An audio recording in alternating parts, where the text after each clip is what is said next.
하나님 말씀 보겠습니다. 하나님 말씀 요한복음 6장 36절부터 40절까지의 말씀을 보겠습니다. 제가 읽겠습니다. 그러나 내가 너희에게 이르기를 너희는 나를 보고도 믿지 아니하는도다 하였느니라. 아버지께서 내게 주시는 자는 다 내게로 올 것이요 내게 오는 자는 내가 결코 내쫓지 아니하리라. 내가 하늘에서 내려온 것은 내 뜻을 행하려 함이 아니요 나를 보내신 이의 뜻을 행하려 함이니라. 나를 보내신 이의 뜻은 내게 주신 자 중에 내가 하나도 잃어버리지 아니하고 마지막 날에 다시 살리는 이것이니라. 내 아버지의 뜻은 아들을 보고 믿는 자마다 영생을 얻는 이것이니 마지막 날에 내가 이를 다시 살리리라 하시니라. 아멘. 지난 시간에 우리는 예수님이 생명의 떡이시기 때문에 우리가 만족의 삶을 살아갈 수 있다라는 것을 살펴봤습니다. 예수님을 믿는 자는 결코 줄이지도 않을 것이고 목마르지도 않을 것인데, 왜냐? 우리가 어떤 상황에 처해 있든지 간에 지금 이대로도 너무나 충분합니다. 내게 베풀어 주시는 주님의 은혜가 내게 족합니다 라고 우리가 고백할 수 있는 그런 자족의 비밀을 우리가 배우기 때문이다 라는 말씀을 드렸죠. 그래서 다윗처럼 내 잔이 넘치나이다, 그리고 사도 바울처럼 내가 일체의 비결을 배웠다, 이렇게 고백할 수 있는 사람들이 되자, 그런 말씀을 드렸습니다. 자, 오늘 진도를 좀 나가보죠. 36절입니다. 36절을 우리 다 같이 한번 읽어보시죠. 시작. 그러나 내가 너희에게 이르기를 너희는 나를 보고도 믿지 아니하는도다 하였느니라. 자, 너희는 나를 보고도 믿지 아니하는도다 그랬어요. 여러분, 이 말씀을 듣는 너희들, 그러니까 오병이어의 이적을 체험하고 지금 이곳 가버나움까지 배를 타고 쫓아온 무리들 아닙니까? 이 사람들이 너희는 나를 보고도 믿지 않는다, 이렇게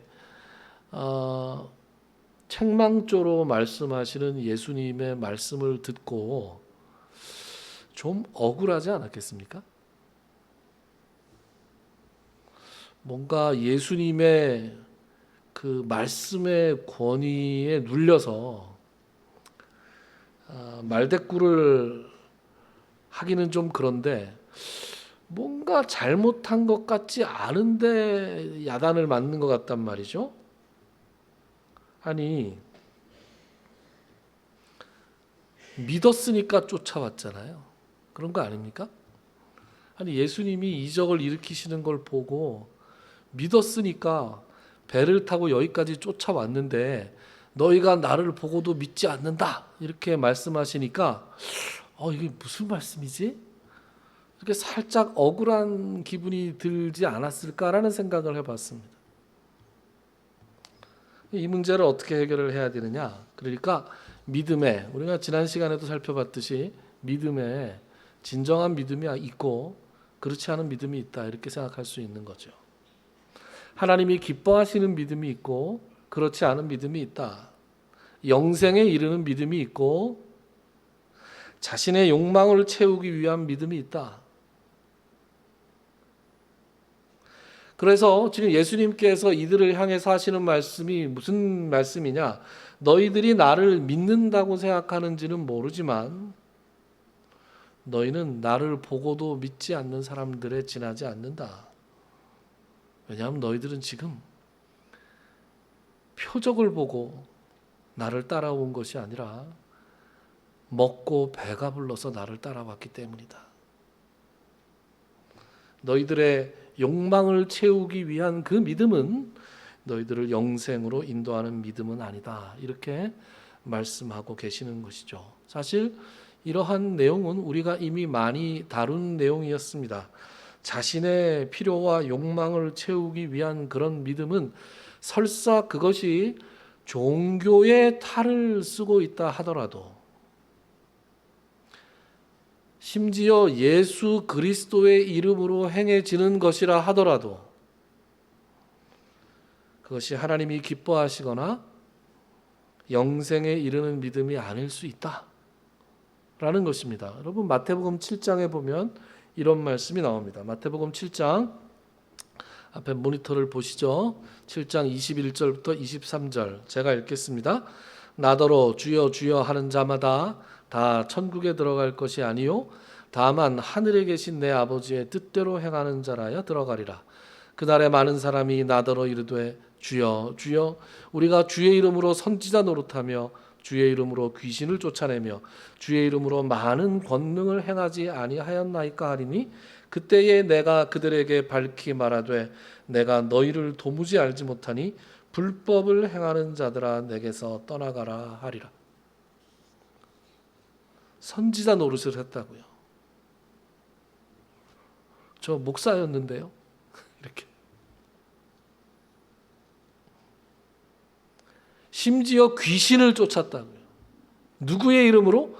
예수의 이름으로. 또 예수님의 이름으로 많은 권능을 행하기까지 하였는데, 그러니까 수많은 종교적인 업적을 이루었는데 주님이 뭐라고 말씀하세요? 내가 너희를 도무지 알지 못한다. 내게서 떠나가라. 이런 말씀 들으면 정말 무섭습니다. 여러분 무섭지 않습니까? 이 말씀을 듣고 야, 쟤는 참 안 됐다 이렇게 생각하면 안 돼요. 아전인수격으로 이런 말씀을 받아들이고 나는 괜찮겠지 이렇게 생각하는 것이 아니라 이런 말씀을 들으면 내 자신이 하나님의 뜻대로 행하고 살고 있는가라는 것을 삼가 살펴봐야 하는 것이다. 오늘 요한복음 6장 이어지는 37절에서 예수님이 뭐라고 말씀하시느냐, 이렇게 진정한 믿음을 가진 사람들을 어떻게 표현하느냐 이렇게 표현합니다. 우리 37절 같이 읽어볼까요? 시작. 아버지께서 내게 주시는 자는 다 내게로 올 것이요 내게 오는 자는 내가 결코 내쫓지 아니하리라. 자, 진정한 믿음을 가진 사람을 뭐라고 표현합니까? 아버지께서 내게 주시는 자다 이렇게 표현합니다. 아버지께서 예수님께 주셔서 예수님께로 가는 사람들, 이것이 진정한 믿음을 가진 사람들이다. 그러니까 우리가 지난 시간들에서 계속 살펴봤던 믿음이라는 것이 하나님의 선물로 주어지는 것이다 라는 말과 일치하는 말이죠. 왜 그래요? 우리가 예수님께 가고 싶어도 하나님께서 나를 예수님께로 보내주셔야 갈 수 있는 거예요. 그렇죠? 그럴 때 온전한 믿음, 진정한 믿음, 하나님이 기뻐하시는 믿음을 가지고 예수님께로 갈 수 있는 것입니다. 그리고 38절부터 39절 40절을 제가 읽을게요. 내가 하늘에서 내려온 것은 내 뜻을 행하려 함이 아니요 나를 보내신 이의 뜻을 행하려 함이니라. 같이 읽어볼까요? 39, 40 시작. 나를 보내신 이의 뜻은 내게 주신 자 중에 내가 하나도 잃어버리지 아니하고 마지막 날에 다시 살리는 이것이니라. 내 아버지의 뜻은 아들을 보고 믿는 자마다 영생을 얻는 이것이니 마지막 날에 내가 이를 다시 살리리라 하시니라. 아멘. 자, 예수님이 뭐라 그러세요? 내가 하늘에서 내려왔는데 그것은 내 뜻이 아니라 하나님의 뜻을 행하기 위해서 왔다. 그러면 이제 뭐가 궁금해요? 그럼 하나님의 뜻이 뭡니까? 하나님의 뜻은 하나님이 내게 주시는 자들을 내가 하나도 잃어버리지 않고 마지막 날에 다시 살리는 것이다. 다시 말해서 하나님의 뜻이란 뭐냐? 아들을 보고 믿는 자마다 영생을 얻게 하시는 거다. 이렇게 말씀하고 계시는 거예요. 여러분 요한복음 3장의 니고데모와의 대화 가운데 나왔던 그 유명한 말씀이 여기서 지금 반복되고 있어요. 요한복음 3장 16절 외우는 사람 많을걸요. 어떻게 되죠? 하나님이 세상을 이처럼 사랑하사 독생자를 주셨으니 이는 그를 믿는 자마다 멸망치 않고 뭘 얻어요? 영생을 얻게 하려 하십니다. 요한복음 3장에서 주어졌던 주제가 다시 6장에서 반복되고 있는 것을 볼 수 있습니다. 그것이 예수를 믿으면 뭘 얻는다? 영생을 얻는다. 그것이 하나님의 뜻이다. 오늘 본문이 40절까지인데 오늘 40절 해설 끝났으니까 끝이냐? 우리 애들 같으면 선생님 갈까요? 이제 막 책가방 가방 싸고 있는데 그럴 리가 있겠습니까? 보통 이렇게 끝까지 한 번에 쭉 가는 건 쭉 갔다가 위로 올라와서 뭐 하나를 더 살펴보려고 그러는 거잖아요. 그러는 겁니다. 뭔가 앞에서 중요한 거 하나 이런 걸 심화학습 이렇게 얘기하는데 제가 심화학습 하고 싶은 구절이 하나 있습니다. 이 본문을 놓고 이제 기도하면서 말씀을 준비할 때 유독 하나님께서 주목하게 하시고 특별히 은혜를 많이 주신 그런 구절이 하나 있어요. 그것이 오늘 설교의 제목이기도 합니다. 설교 제목을 보셨나요? 27절, 37절 하반절 말씀입니다. 그게 뭐냐? 하반절 말씀. 내게 오는 자는 내가 결코 내쫓지 아니하리라. 내가 내쫓지 아니하겠다 이렇게 표현하셨습니다. 왜 내쫓지 않겠다 이렇게 표현하셨을까요? 내게 오는 자는 내가 다 안아주리라. 내게 오는 자는 내가 다 품어주리라. 뭐 좀 긍정적인 뉘앙스로 좋게 말할 수 있잖아요. 그런데 왜 하필 내쫓지 않겠다고 하셨을까라고 제가 평소에는 주목하지 않은 그 말씀에 요새 말로 꽂혔어요. 꽂혀서 이 말씀 참 이상하다. 왜 하필 이런 표현을 쓰셨을까? 여러분 한번 따라해 보실래요? 에크발로. 헬라어입니다. 이제 헬라어가 등장할 때가 됐죠.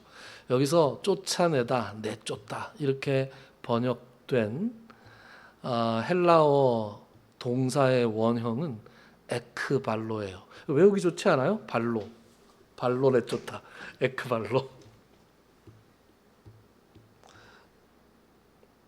여러분 누군가에게 어디에선가부터 쫓겨나 본 경험이 있으십니까 혹시?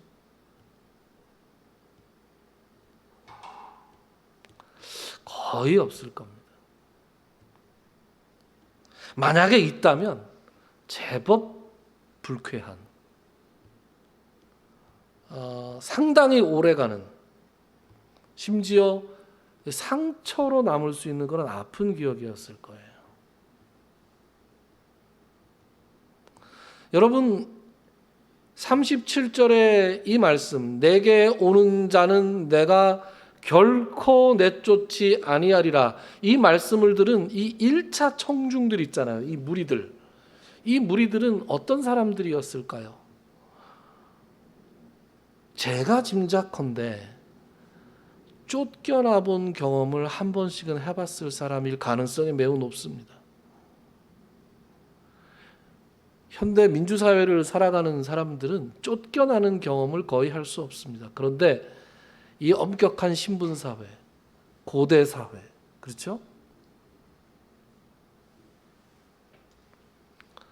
어떤 사람들이 쫓겨났을까요?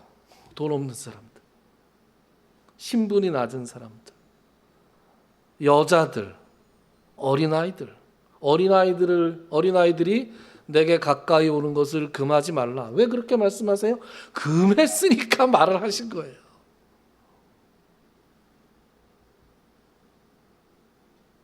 장애를 가지고 있는 분들, 배우지 못한 사람들, 예수님의 말씀을 귀 기울여 듣던 사람들 가운데에는 이런 사람들이 많았다는 거예요. 예수님이 고쳐주신 병자들 보면 유독 앞을 못 보는 사람들, 그렇죠? 걷지 못하는 사람들이 많았습니다. 왜 그랬을까요? 평소에는 그런 사람들이 성전에도 갈 수 없었고 랍비들에게도 갈 수도 없었어요. 그 누구한테 갔던 거예요? 나를 나에게 오는 것을 금하지 않았던 예수님께 이런 사람들이 다 몰려갔던 거예요. 그래서 예수님이 그런 사람들을 많이 고쳐주시게 된 겁니다.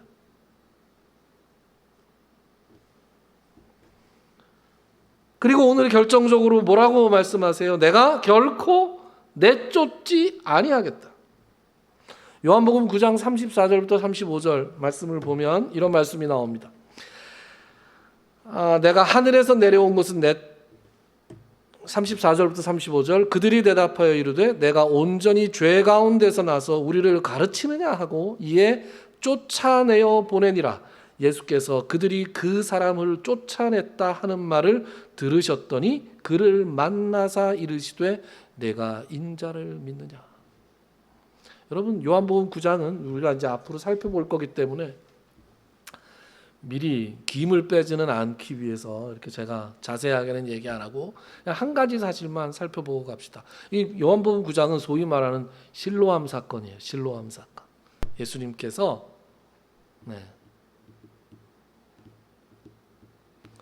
자꾸 말하고 싶어서 입이 간질간질한데 참고 있어요.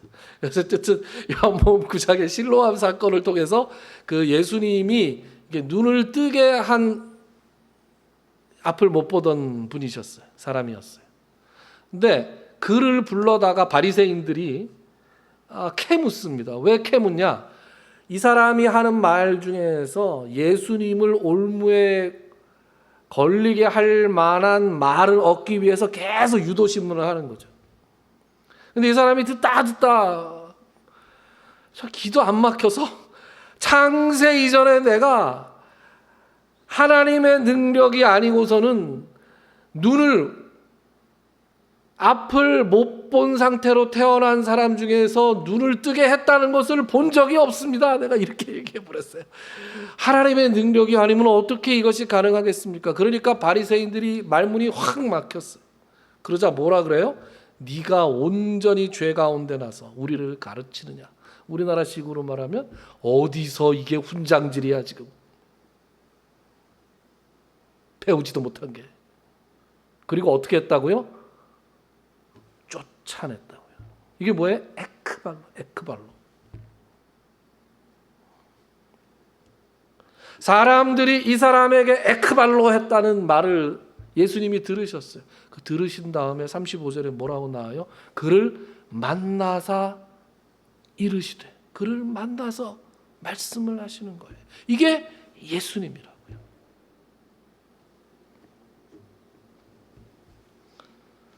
누가복음 14장에는 유명한 그 혼인잔치 얘기가 나옵니다. 누가복음 14장에 나오는 혼인잔치는 어렸을 때 교회를 다니신 분이면 죄송해요라는 제목의 복음성가로 많이들 알고 있는 그런 찬송이에요. 이렇게 나옵니다. 누가복음 14장 16절부터 24절까지 말씀 제가 읽습니다. 이르시되 어떤 사람이 큰 잔치를 베풀고 많은 사람을 청하였더니 잔치할 시각에 그 청하였던 자들에게 종을 보내어 이르되 오소서 모든 것이 준비되었나이다 하매 다 일치하게 사양하여 한 사람은 이르되 나는 밭을 샀음에 아무래도 나가 보아야 하겠으니 청컨대 나를 양해하도록 하라 하고 또 한 사람은 이르되 나는 소 5겨리를 샀음에 시험하러 가니 청컨대 나를 양해하도록 하라 하고 또 한 사람은 이르되 나는 장가 들었으니 그러므로 가지 못하겠노라 하는지라. 이 초등학교 이게 주일학교 다니면서 이 찬송 부르는데 난 도무지 앞뒤를 모르겠더라고요. 여러분 이거 가사 우리 MZ들은 모르죠. 죄송해요 정말 잔치에 갈 수 없어 장가 가야 하고 소도 사야 하고 도대체 이 말이 왜 나왔는지 모르겠더라고요. 어렸을 때 그냥 불렀어요. 그러게 그때 한 명이라도 좀 이게 왜 이런 찬송 가사가 있는지 좀 가르쳐주는 사람이 있었으면 좋았을 텐데. 근데 이제 그 본문이에요. 여기 보면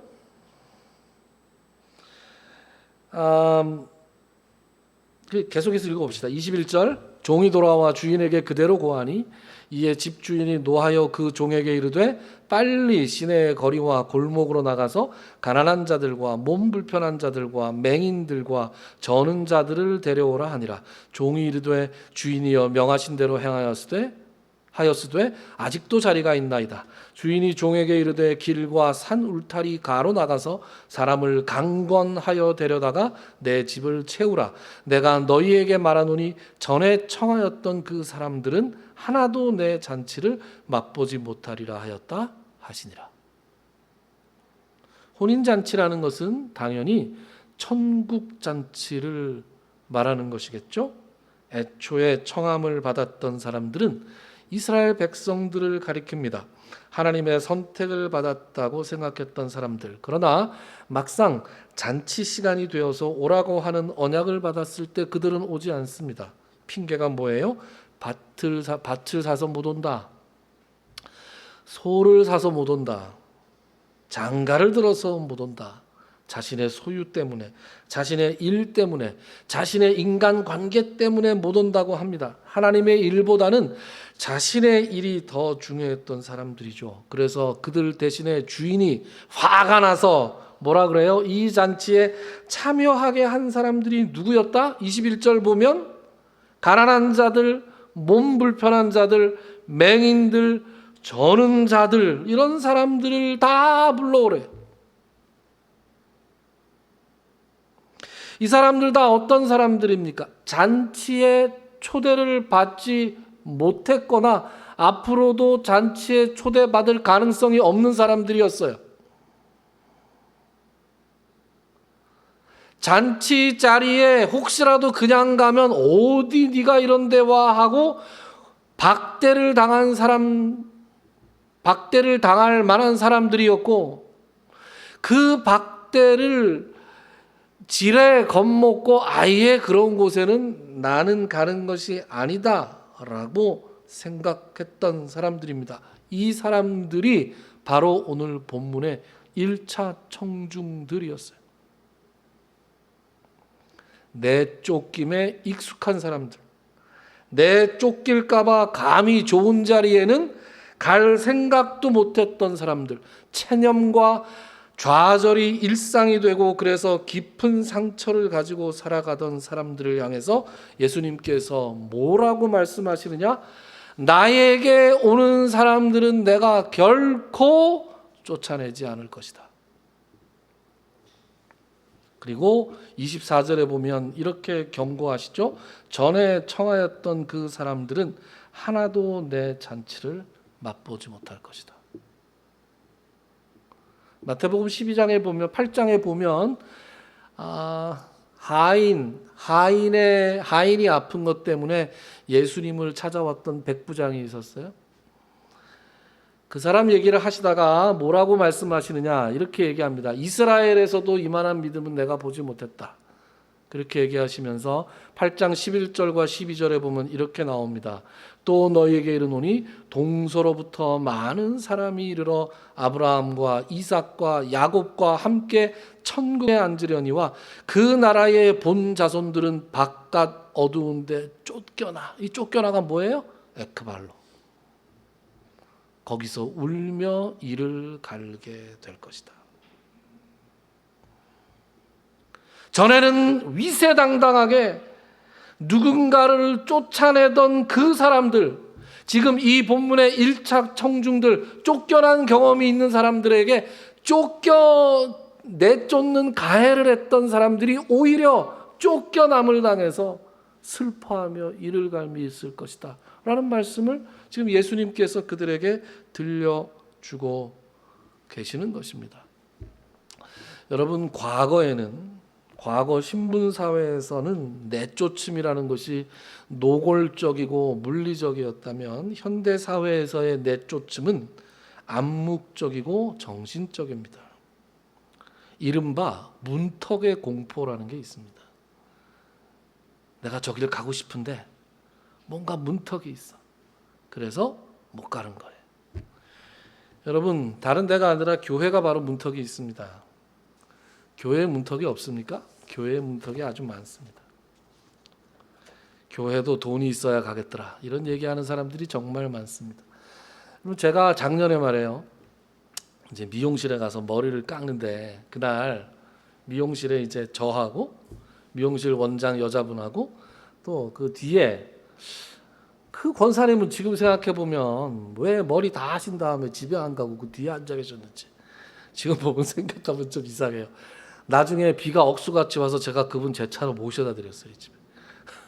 그래서 제 차를 얻어 타고 가시려고 기다리셨는지. 어쨌든 뒤에 나이가 지긋한 여성분이 그때 처음 봤을 때만 해도 권사님인지 몰랐죠. 근데 이제 그분이 앉아 계셨어요. 이제 그림이 어떻게 됐냐? 저는 이제 머리를 이렇게 앉아 있고 미용실 원장님은 제 머리를 깎고 있고 대화는 그 미용실 원장님하고 그 이제 그 뒤에 있는 여자분하고 둘이 대화를 하는 거예요. 둘이 얘기를 하는데 앞에 뒤에 잘 모르겠고 기억나는 대목은 뭐냐? 이제 이분이 이제 교회를 다니신다 이렇게 얘기하니까 어머 교회 다니세요? 하고 이제 묻는 거예요. 그랬더니 나 교회 권사야 이렇게 얘기를 하니까 이 미용실 원장이 대뜸 뭐라 그러냐 하면 어머 교회 권사님이세요? 그러면 교회 돈 많이 갖다 내셨겠다 이러시는 거예요. 그래서 제가 머리 깎다 말고 혼자서 빵 하고 터졌어요.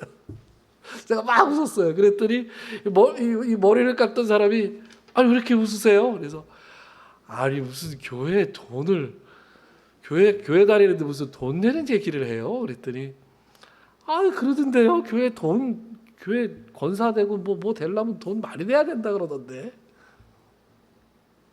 그래서 제가 차근차근 왜 그렇지 않은지 뭘 가지고 그렇게 얘기하는 건지 차근차근 설명을 해줬어요. 근데 이제 거기는 제가 뭐 하는 사람으로 알고 있냐면 학원 원장으로 알고 있단 말이에요. 그래서 차근차근 설명을 하니까 어머 교회 다니시나 보다. 그럼요 교회 다닙니다. 그랬더니 뒤에 있는 이제 분이 그 권사님이 어느 교회 다니세요? 이렇게 된 거예요. 서울에 있는 교회에 다닙니다. 어머 서울까지 교회를 다니세요? 와 되게 열심히신가 보다. 집사님이세요? 이렇게 물어봐요. 이제부터 이제 슬슬 곤란한 거예요. 슬슬. 왜 장로님이세요부터는 안 물어보는지 모르겠어요. 장로님처럼은 안 생겼나 봐요. 제가. 끄덕끄덕이에요? 네. 끝나고 봅시다. 어디. 집사님이세요? 아니요. 그러면 이제 좀 의심스럽게 장로님이세요? 이렇게 물어봐요. 그러면 아닌데요. 그럼 뭐야? 이렇게 되는 거예요. 그럼 뭐라 그래야 돼요? 이제 실토를 해야 되잖아요. 그래서 제가 목사입니다. 그러면 어머 이렇게 나와요. 어머. 그래서 이제 아니 학원 그래서 이제 설명을 막 합니다. 이제. 어떻게 설명할지는 아시겠죠? 설명을 합니다. 그때부터 이제 급 공손해져요 사람들이. 그래서 그런 상황들이 민망해서 어디 가서 목사다 이런 얘기를 안 하시고. 그러니까 급 공손해지거나 아니면 이제 시비를 걸기 시작합니다. 어떤 사람들은. 그러니까 둘 중에 딱 하나예요. 목사라고 밝히면. 그래서 하여튼 그렇습니다. 제가 전임 목회하는 사람이면 목사다 이렇게 얘기하고 다닐 텐데 그렇지 않은 경우가 많습니다. 특히 인천에서. 아니 제가 지금 그 얘기를 하려고 그러던 게 아니고 제가 하려던 얘기는 뭐냐. 세상 사람들의 시각이 그렇다는 거예요. 교회도 돈이 있어야 가겠더라 라고 생각들을 하는 거예요. 아무리 그렇지 않다고 설명을 해도 사람들이 그렇게 생각하는 거예요. 그리고 그렇게 생각할 만한 무언가가 우리한테 있는 거예요. 사실은 사람이 모이는 곳에는 다 돈이 필요하죠. 교회도 사람들이 모이는 곳이니까 돈이 필요합니다. 그래서 생기는 현상들이 많은데 그럼에도 불구하고 세상 사람들이 보기에 우리한테 그런 면이 있으니 그런 것들을 좀 우리가 개선해 나가야 하는데 이게 처음에는 좋은 취지로 시작되었던 것이 시간이 지나면서 악습이 되어버리는 경우가 굉장히 많죠. 그래서 우리가 교회 안에 있는 관습이나 제도 같은 것들을 절대시하면 안 되고 그 취지를 항상 돌아보고 그 관습과 제도를 수정해 나갈 필요가 있습니다. 우리가 어제 분기 회식을 드디어 했잖아요. 분기 회식. 7월 우리가 원래는 언제 해야 되는 겁니까? 6월 내에 했어야 되는 건데 여름이 길어져서 8월 달에 했습니다.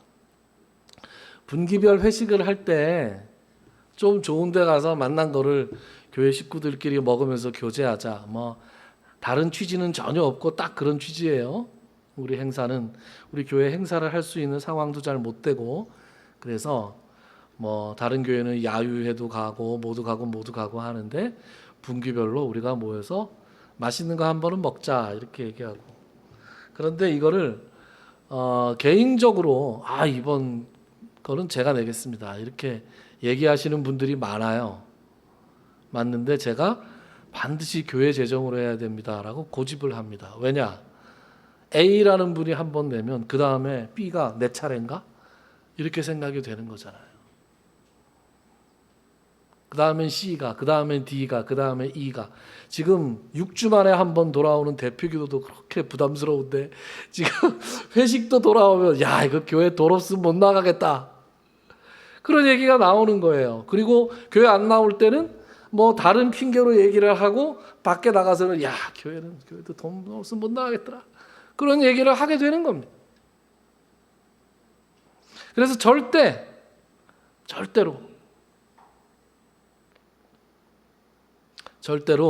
교회에서 여러분들 그러지 않아도 힘에 지나도록 헌금들을 하시는데 그 힘에 지나도록 하는 헌금 외에 추가적인 부담을 드리고 싶지 않아서 교회 재정으로 반드시 모든 것을 한다. 이런 원칙이 있습니다. 이 원칙도 언젠가 골마 터질 수도 있습니다. 그럴 때는 또 애초에 취지를 잘 살려서 고쳐보자고요. 교회가 가장 돈 없으면 못 다니겠더라. 이런 얘기를 나오게 하는 것이 임직식 때문에 그래요.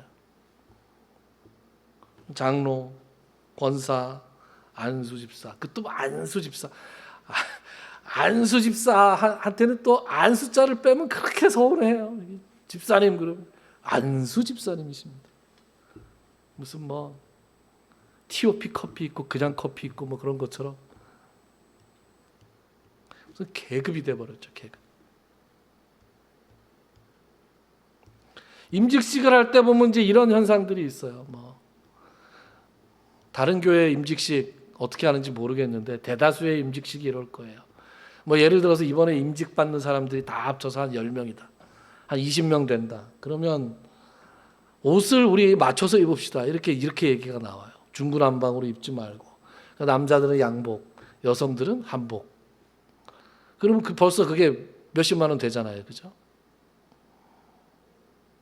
그러면 어떻게 우리만 양복을 해 입을 수 있습니까? 목사님도 한번 해드립시다. 그럼 추가.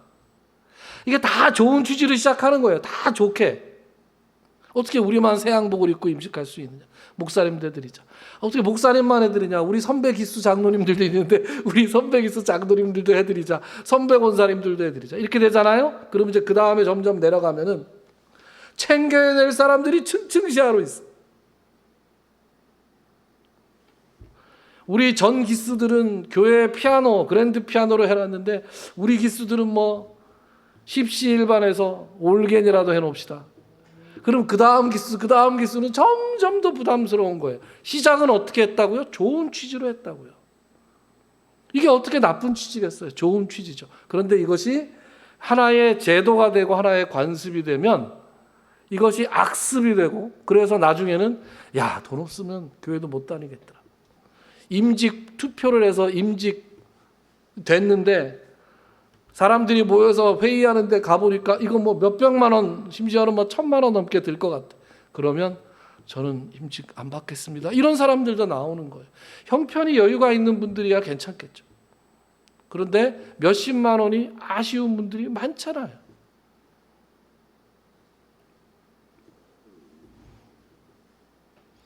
그래서 우리 교회는 이런 거 안 한다. 고재권 형제가 나중에 장로님 되더라도 이런 걸 안 한다. 라는 원칙으로 시작을 했습니다만 잘 모르겠습니다. 그때 가서 여러분들이 정하세요. 그때쯤 되면 제가 이 자리에 안 있겠죠.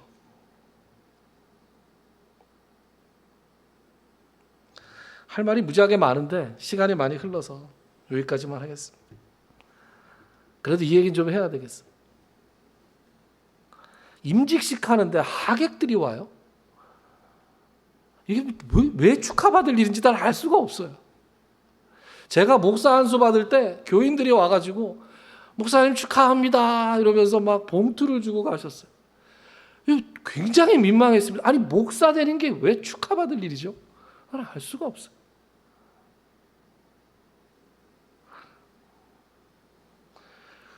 그리고 그 다음에 제 후배들이 목사 안수 받는데 또 가봤더니 이번에는 뭐 접수대가 있어. 심지어 접수대.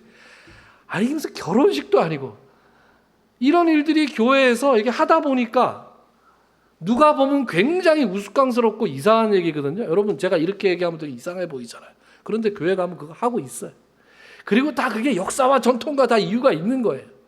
마냥 욕할 수만도 없는 그런 게 있는 겁니다. 이런 것들을 우리가 떨쳐내지 못하고 있어요. 그래서 교회도 돈이 써야 다니겠더라 이런 소리가 막 절로 나오는 거죠.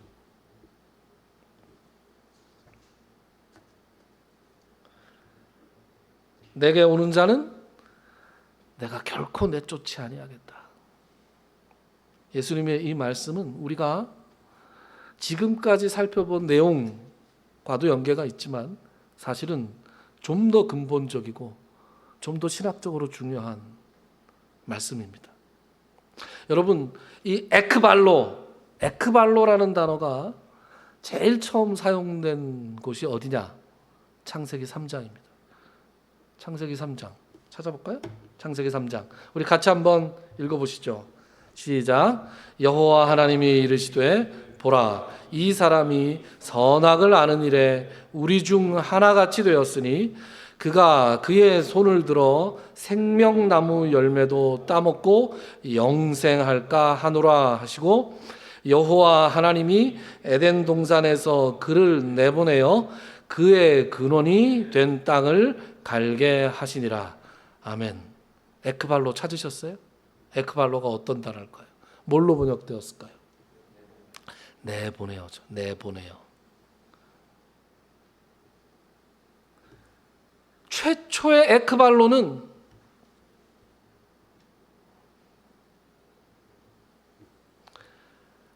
하나님께서 먹지 말라고 명하셨던 선악을 알게 하는 나무를 첫 번째 아담이 어기고 그것을 따먹음으로써 범죄했고 그것으로 인해서 에덴 동산에서 하나님의 면전에서 쫓겨나는 거예요. 거기서부터 모든 인류의 비극이 시작되었습니다. 그 인류의 비극의 종지부를 찍기 위해서 오신 분이 누구세요? 예수 그리스도세요. 그 예수 그리스도를 로마서에서는 둘째 아담이다 이렇게 표현합니다. 그 둘째 아담이 하나님의 뜻에 온전히 복종하심으로 어디까지 복종하셨어요? 죽기까지 복종하심으로 하나님의 면전에서 에크발로 되었던 쫓겨났던 그 인간들, 그 죄인들을 다시 맞아주시는 거예요. 내게 오는 자들은 내가 결코 에크발로 하지 않겠다. 내가 결코 쫓아내지 않겠다. 그래서 둘째 아담으로서의 소명을 온전히 감당하게 되시는 겁니다. 그러니까 이 오늘 본문의 말씀은 1차 청중이었던 그 사람들, 가난하고 배우지 못하고 몸이 약하고 기타 등등 내쫓길 수밖에 없는, 내쫓기는 경험을 할 수밖에 없었던 그 사람들에게만 해당되는 것이 아니라 하나님의 면전에서 쫓아낸 그 원죄를 가지고 있는 쫓김을 당한, 내쫓김을 당한 그 원죄를 가진 모든 인류에게 다 해당되는 말씀이에요. 내가 너희를 내쫓지 않겠다.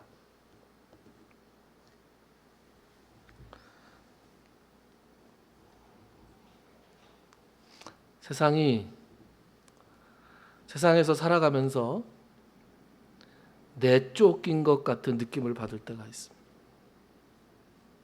객관적으로 그럴 때도 있고 주관적인 느낌으로 온 세상이 나를 다 버린 것 같은 그런 감정에 사로잡힐 때가 있습니다.